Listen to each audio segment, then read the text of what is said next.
You know when most people evaluate themselves? When they have a performance review coming up at work, when they've really screwed something up and they're guilty and they're thinking of all the other stupid things they've done that hurt them. You know, when they hit a birthday, when they hit New Year's, when someone holds up a mirror in front of them and says, hey, you're being a jerk, and they have to really reevaluate. Most people are not proactively assessing their performance. And so when it comes time to do that, they're disappointed. And so if this is not a basic habit for you, I need you to start scoring yourself at the end of the day. Now, people really don't like this one, and I'm just gonna be upfront about that. You probably won't want to do this, and a lot of people don't. But if there's something inside of you that is restless for that next level, we're gonna have to start measuring. If you don't measure it, you can't improve it. And the same way that most people, you know, if you ever try to lose weight or gain, you notice, apparently this is weightlifting talk, but if you've ever tried to like get stronger, you gotta write it down. Like, how many reps did you do? How did you what routines did you do today? How much weight did you use? Like, if you do that in the gym, well, you gotta do that in the playground of life too. But most don't. And they're really struggling. I can't tell you, it's just like painful to watch. I'll show up and I'll like, tell me about your life. And first, they don't even know where to start because they've never measured themselves. And then second, in the dialogue with me as a high performance coach, I find them disappointed, upset, struggling, unsure of themselves. And a lot of that could have been handled if on a more consistent basis, they were self-aware and personally accountable to their own behavior and growth. I mean, isn't it true? Don't you know somebody you wish, oh my gosh, I wish that person would like stop at the end of the day and say, am I being a good person? I mean, isn't there someone you're so frustrated with right now in life who you would just love to sit them down and say, hey, you need to be more self-aware. You aren't paying attention to who you're being, and it's hurting everybody around you. Jerk. You know, we all have that person we wish they were more self-aware. But how do you get self-awareness? You just go to a meditative retreat once a year? Do you luck out into being a self-aware person? Self-awareness is gained by self-evaluation. If you want to be better, aware of who you are, where you can grow, how you can uniquely give or serve, we need to evaluate yourself. Does this make sense? So what are your habits right now for evaluating yourself? What do they look like? How are you measuring yourself and your progress in life? What are those? If you got some, man, virtual high five, I could be there with you. You know, celebrate that. That's awesome, right? That's incredible, because most people don't do that. So I hope that you are doing that. But it's a struggle for a lot of people too.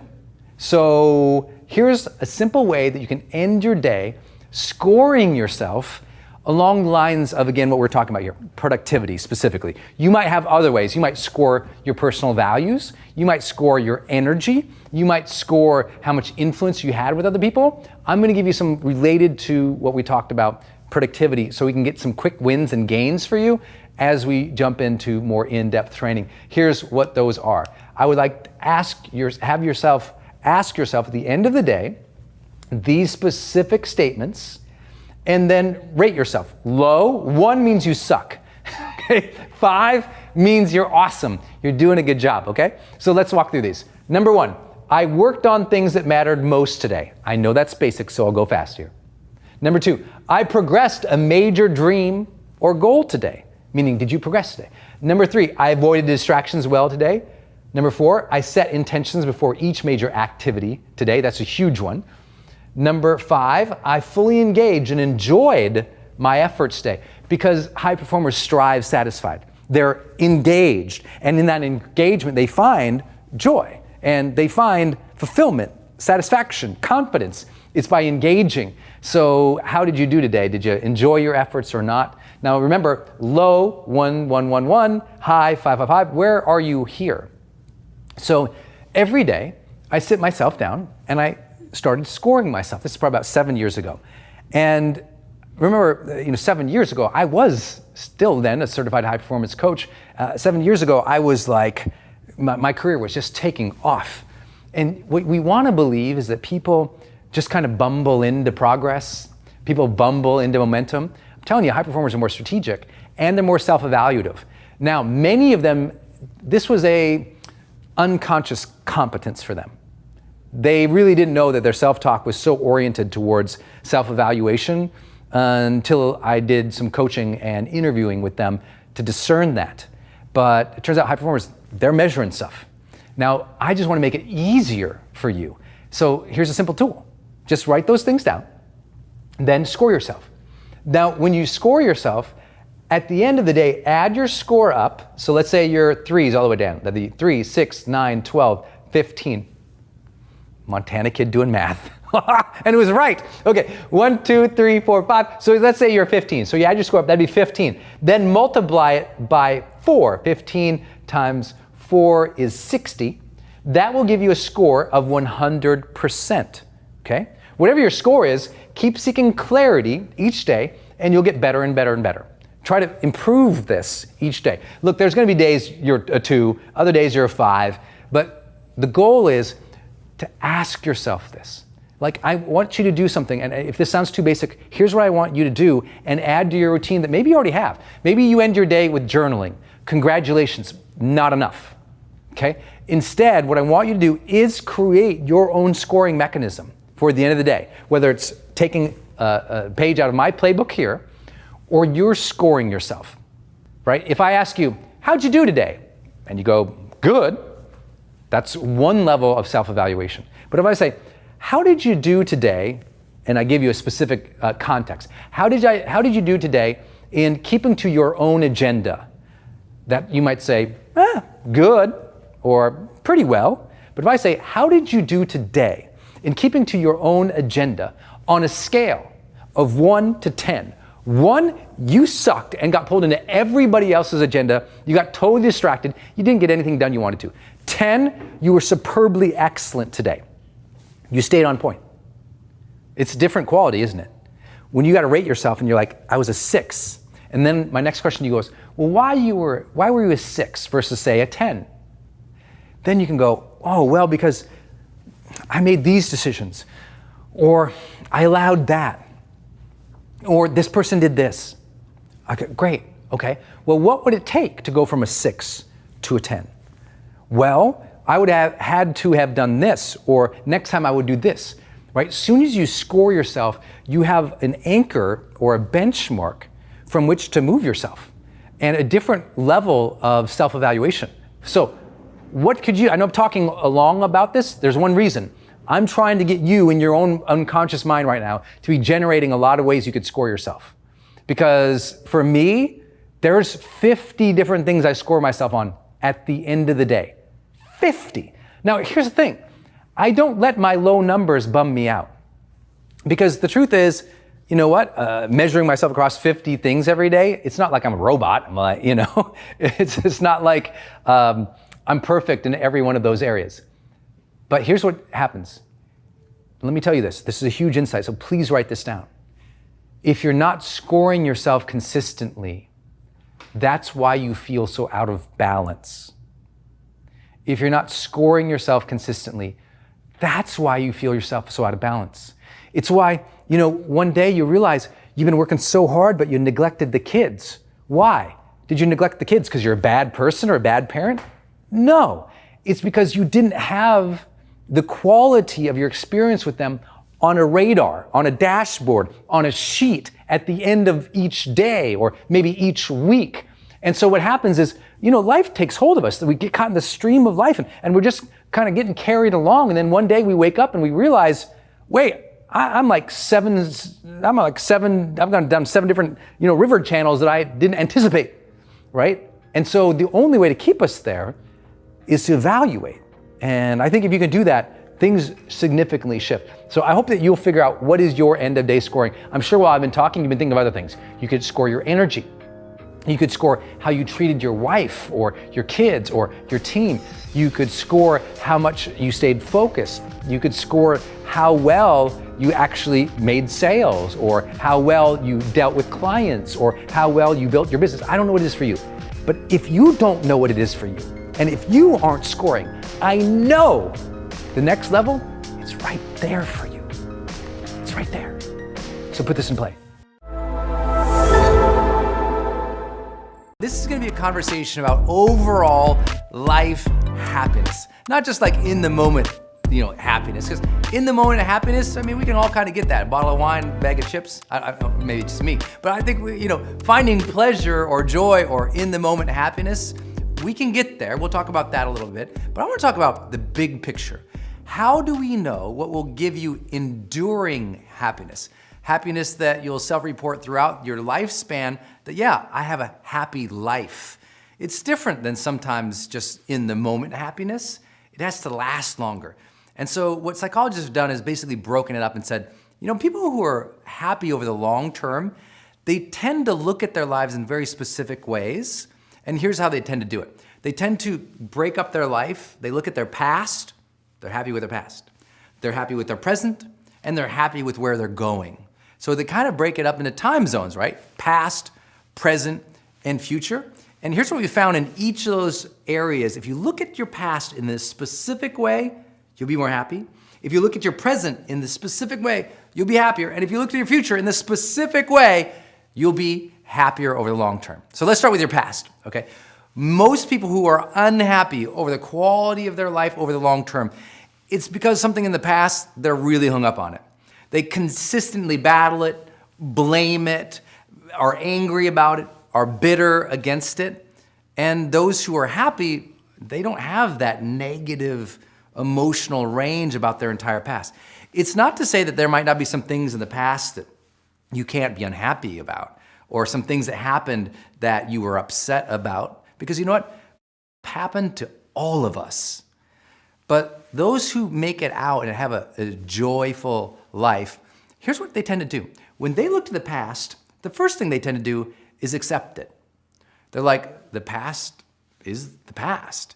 It did pass, and here we are today.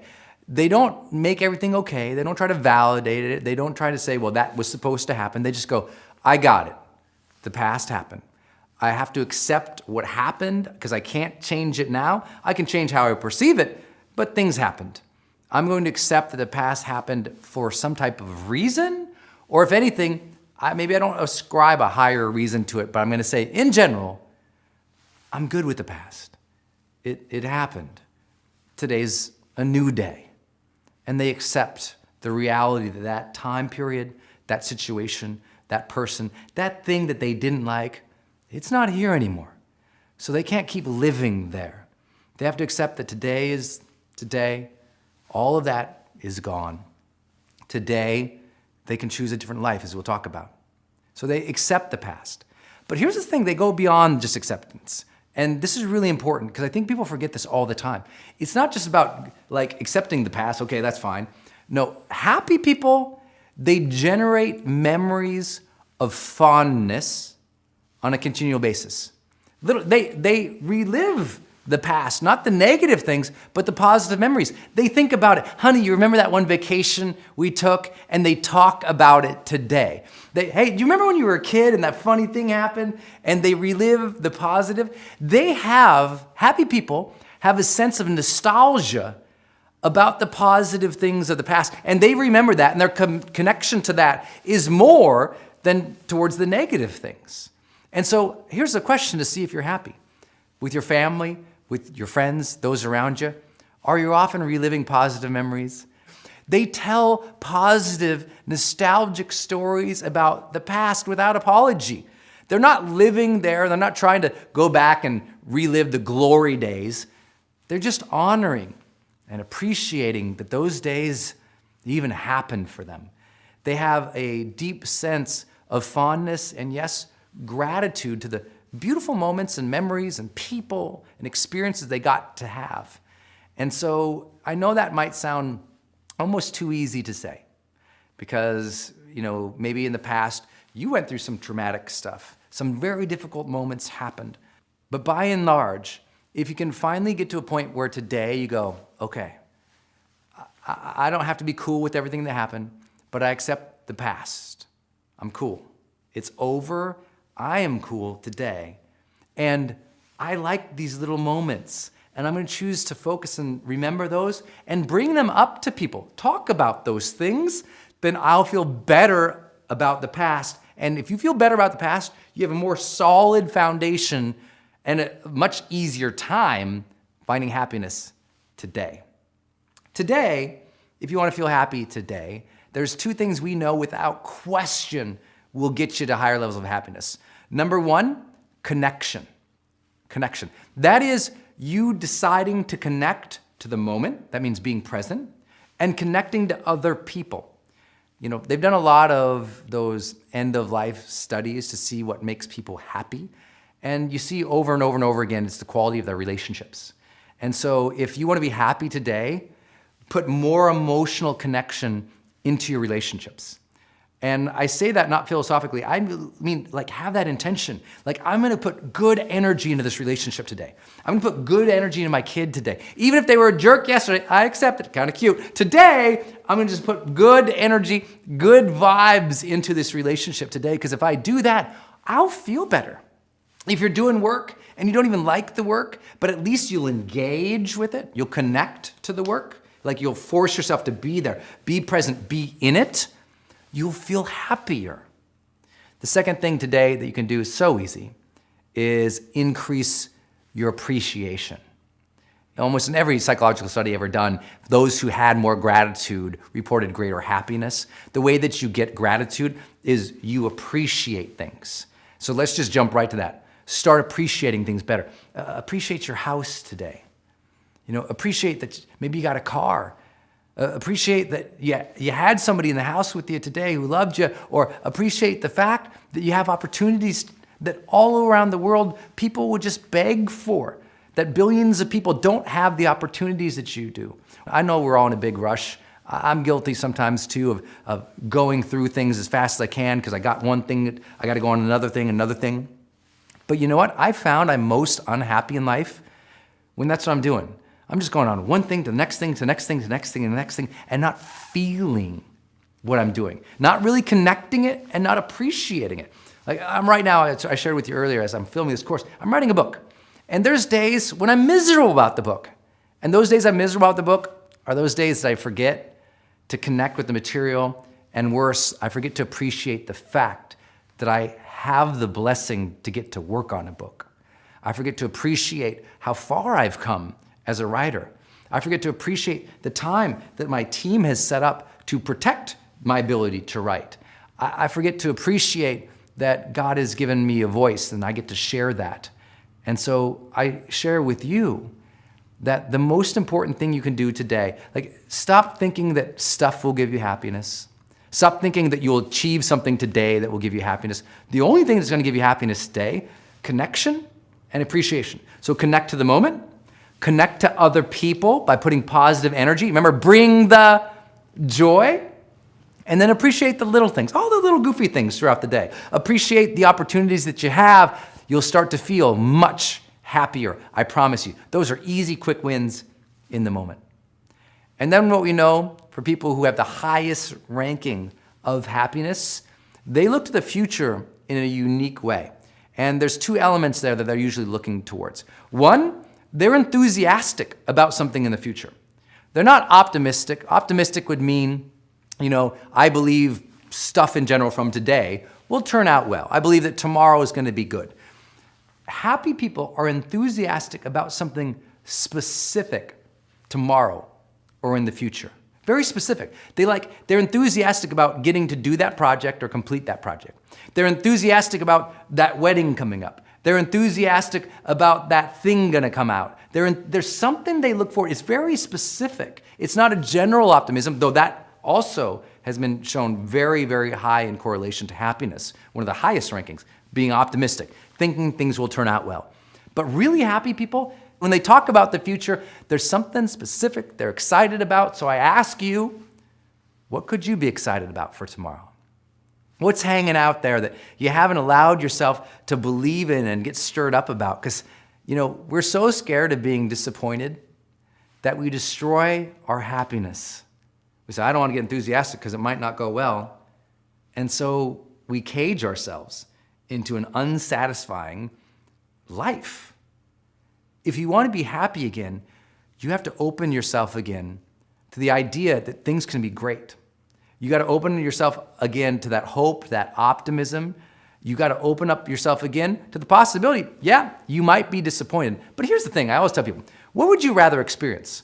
A life in which you don't do anything and you never look forward to anything because you're scared of disappointment, which by the way means you are continually living in disappointment. Or you say, you know what, I look forward to that, I think that could happen, I'm gonna go for it. You do take action, but at least if you do get disappointed, the whole time you are taking action, you are developing competency, knowledge, skill, ability, talent, mastery. So even if you got disappointed, you know what the disappointment came as? It came at the very end as a sudden surprise. I'd rather have disappointment come at the very end as a sudden surprise than every single day of fear and disappointment and living in that terror that I'm going to be disappointed and doing nothing with myself. Don't know about you, but that's how I feel. So first, enthusiasm for a situation, something specific. It's so important. And then that next part about looking to the future is they have a sense of positive legacy. They have made up in their mind, and that's all they've done. They've made it up because you and I, we can't read the future. We have no idea. But they've made up in their mind this story about their life having meaning, and specifically a legacy. They see, looking into the future, they can see the legacy of their children. They can see the legacy of their business. They can see the legacy of the love that they created. They can see something. They can see that they're gonna leave some type of mark or some type of relationship or some type of situation where the world is better because they tried, because they showed up. And maybe you don't know what your legacy is, but you know what? You're never gonna suddenly realize, it's not just gonna happen. You have to make it up. So if you're not happy today, start making up stories about what you can be excited about tomorrow and about what mark you might leave, the difference you might leave. Even if you don't know exactly what it is, you don't have to have precision about these things. But in general, when you cast your eyes into the future, you go, that's gonna be good. These next 5 are just tactical things every leader's got to remember to do in order to allow that, that forum for people to support what they create, for having those vision decisions, for making sure there's alignment and autonomy, for making sure that you're embodying it and showing it to people, and ultimately making sure you're managing the energy and the resilience of the groups. So here we go. Practice number 1 is you must establish the rhythm of the teams. You've got to establish the rhythm. And what that means is, let's say you're running an organization. The rhythm of the organization results in two ways I want you to think about it. There's an internal rhythm, the way that you meet, the way that you set goals, the rhythm of planning your quarter or your OKRs, your KPIs. It's all the internal rhythm of the things that you do to function and run the business, right? Then there's the external rhythm. That is your release rhythm. That is your launch rhythm. That's your marketing rhythm. That's the public-facing publicity rhythm. It's what the world sees of you. Now, those 2 rhythms are sometimes different. They're different in organizationally. They're different in families. They're different in how you might run a new team versus an established team. But it's so important that you as a leader take that on the helm of like, oh, what does that need to look like? And you won't know, unfortunately, until you practice principle number 1. People support what they create. I'll give you an example. In my company right now, we're added a whole bunch of new people, and we're still trying to figure out, okay, what's this new rhythm going to look like? And so the new team has to come in and see the rhythm we're doing now, and then we've got to adjust and pivot to the new team to establish the norms. You all know this from storming, forming, and norming in team research experience. Well, our job is to figure out, okay, what should that rhythm be across the company, like your all hands meetings and processes, to what each team or each organizational unit does, or how you're going to improve. Families have to do this too. So you're a parent, okay, what's your family rhythm? What do you do Monday through Sundays? What are your rituals? What are those time slots that you're going to repeat?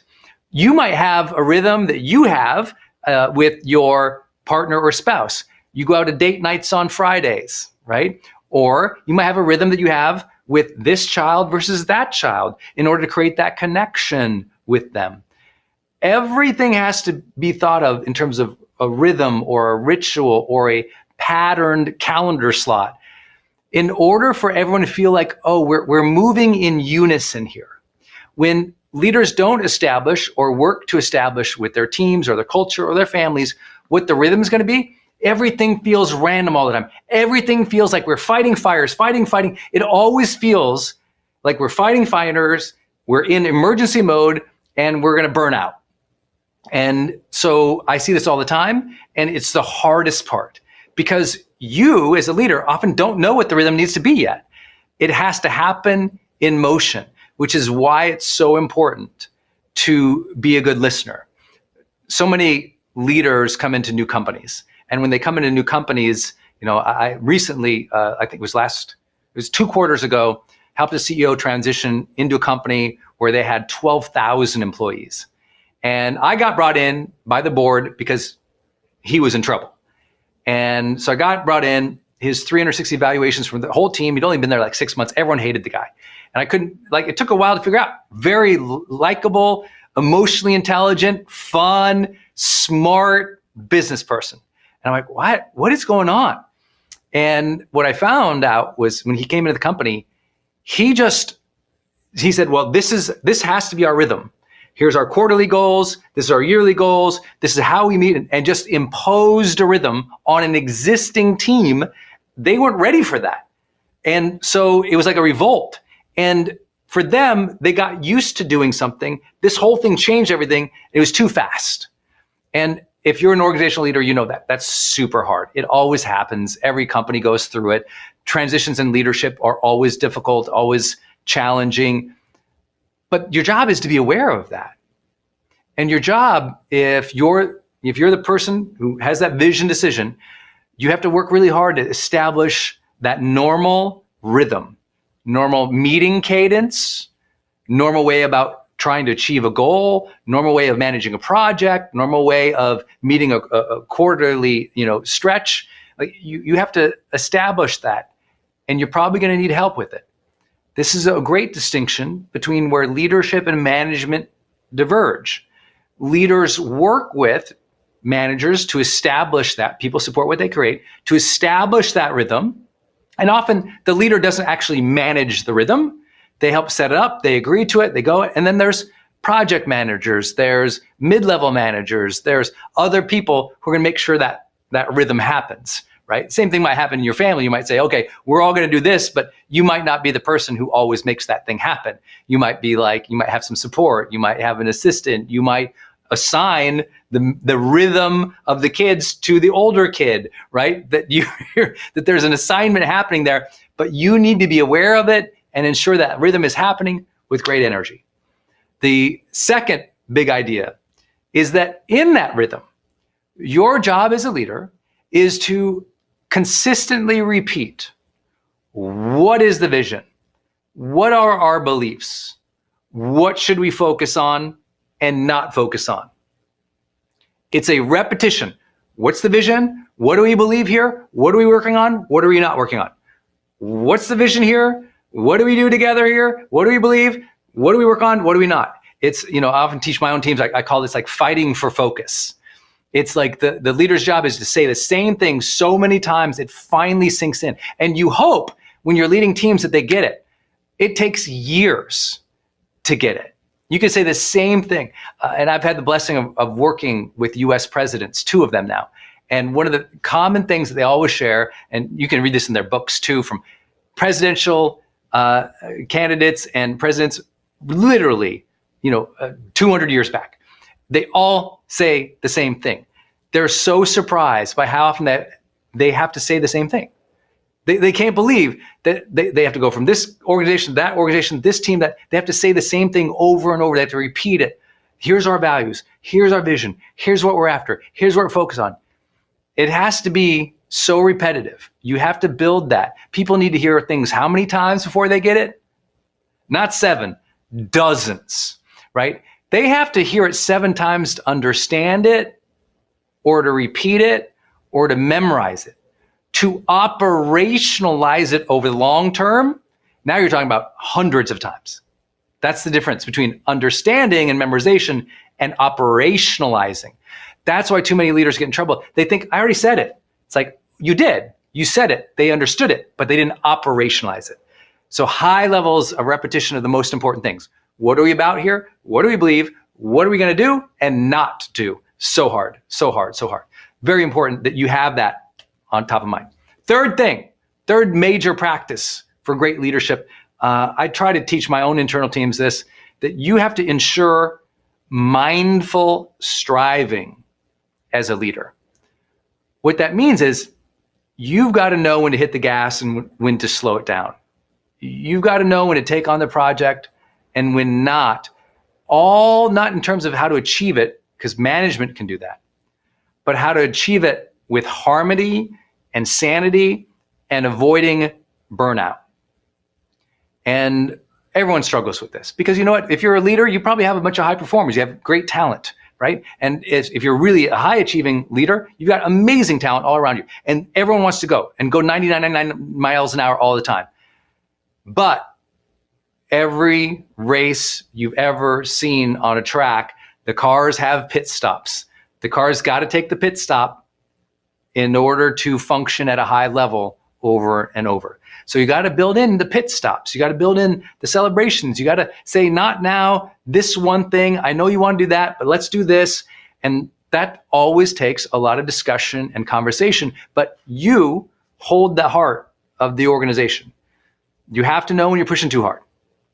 And you have to know when you have to just ask for patience. You have to know when it's letting off the gas a little bit. You have to know when, like, okay, we're going to take a little bit less, in this revenue or this quarter than we usually would. But you know what? Our people are stretched right now. And that's the hardest part. That's really ensuring that there's a harmony and an ongoing joy and the ability to have high performance. The reason most people don't like organizational leaders is because the organizational leaders burn them out. They don't listen and they don't practice everything we talked about in the principles in the earlier session of this training. And so knowing that you hold the heart and the energy and the resilience of the company reminds you, like, how do we ensure that we mindfully strive? Mindfully striving means not burning out, but mindfulness also means being attentive to the awesome things that are happening. Because so many people, you know what? You know when burnout sucks? When there's no appreciation, when there's no celebration. A lot of people will push themselves super hard as long as they're appreciated and there's some celebration and we're making the impact. If you take away the impact, you take away the appreciation, now it just feels like the grind. No one wants that. Being mindful in real life, like our personal development, mindfulness means we establish a peace and a harmony and a gratitude and consciousness to the moment. We're present and enjoying the journey. And you ensuring that the journey is being enjoyed by the team, that's mindful striving. We're going for big things together, but we're being mindful. Mindful to one another, mindful to our opportunities, mindful to our customers, mindful and grateful for the opportunities at hand. Fourth big idea is as you are trying to evaluate how you're doing, because evaluating the progress of you, the collaborators, the vision is so central to what you constantly have to do. Remember, you kind of have that leadership vision on you, trying to see where are we out of alignment, where are we not doing well. I always tell, especially new leaders or new managers of position, but also parents all the time, it's like, it's more important for you to evaluate habits than outcomes. New leaders tend to obsess about the outcome, the KPI, the OKR, They bemoan, they brutalize everybody on the final results, what's on the spreadsheet, what's in the metrics, what's in the panels of data, and it's all about that. And unfortunately, they forget those things aren't real. Those things are outcomes. You don't need to, those outcomes happened. Why did they happen? Because there were habits at play. My job isn't to evaluate the quality of this thing. My job is to evaluate the quality of this thing. So one reason, as an example, high performance habits kind of took over the world because it taught a lot of people. It's like, oh, measuring people's personalities or strengths or a lot of these other assessment tools out there actually don't correlate with long-term success, well-being, or positive relationships. What does? The high performance habits. Because our habits create our outcomes over the long term. Our habits create our real relationships, create peace of mind or not, create the ultimate results. So you're evaluating the habits of the team more than the outcome. And when you do that, now you're speaking their language versus speaking the language of the spreadsheet leader.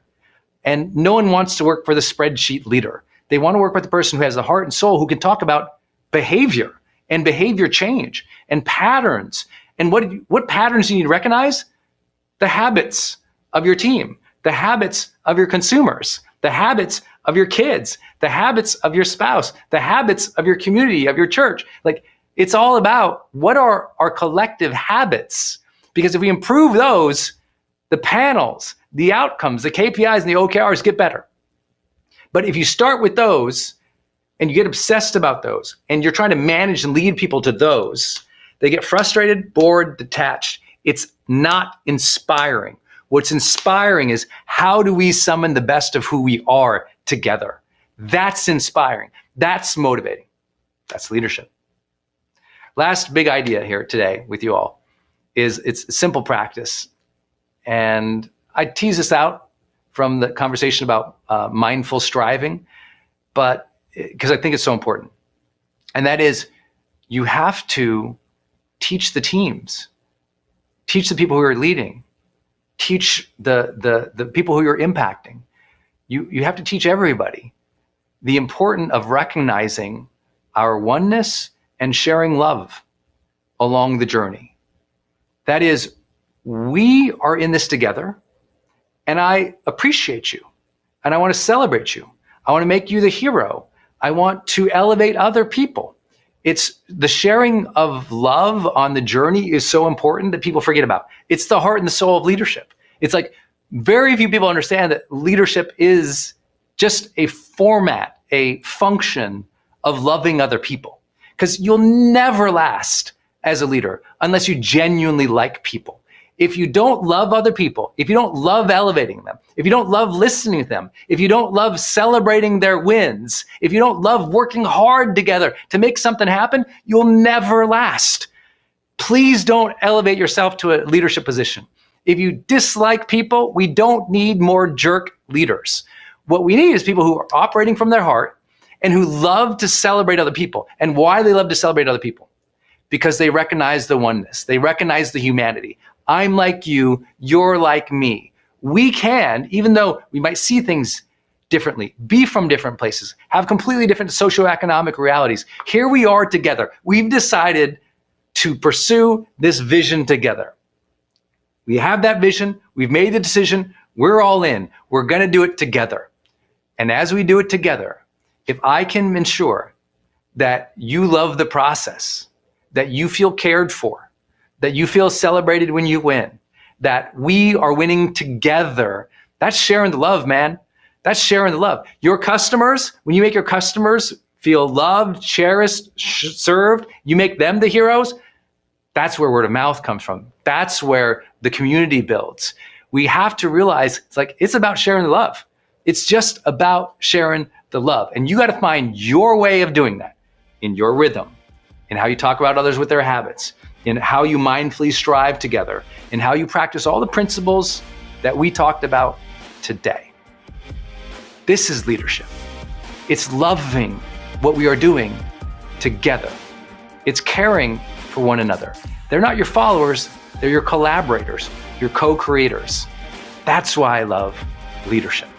This can be your day for personal growth. This can be that day you committed to and you remember and you go, that was the day I got myself a community. I got better coaches. I committed to making my life the absolute best that I could. This is that day. Make today your growth day. Click the button on this page and sign up right now.